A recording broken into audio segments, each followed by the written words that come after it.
Welcome to Penrose Learning, where we make understanding easy. In this video, I will explain how much it costs to pump a septic tank. Most homeowners can expect to pay between $300 and $500 for a standard service.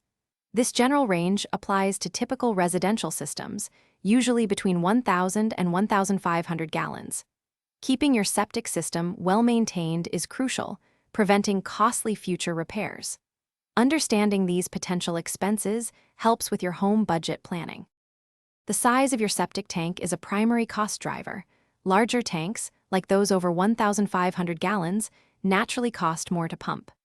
The last time your tank was serviced also plays a role, as a tank with excessive sludge accumulation requires more effort. Furthermore, regional labor rates and disposal fees can significantly impact pricing in different areas.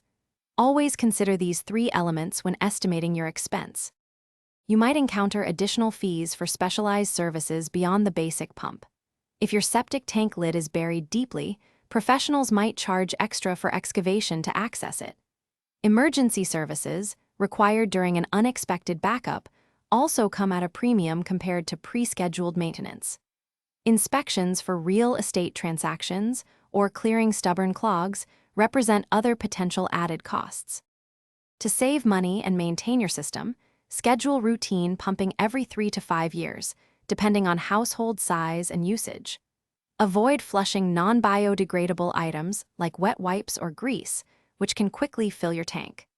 Conserving water reduces the overall load on your septic system, extending the time between necessary pumpings. Proactive care ensures your system functions efficiently and saves you money over the long term.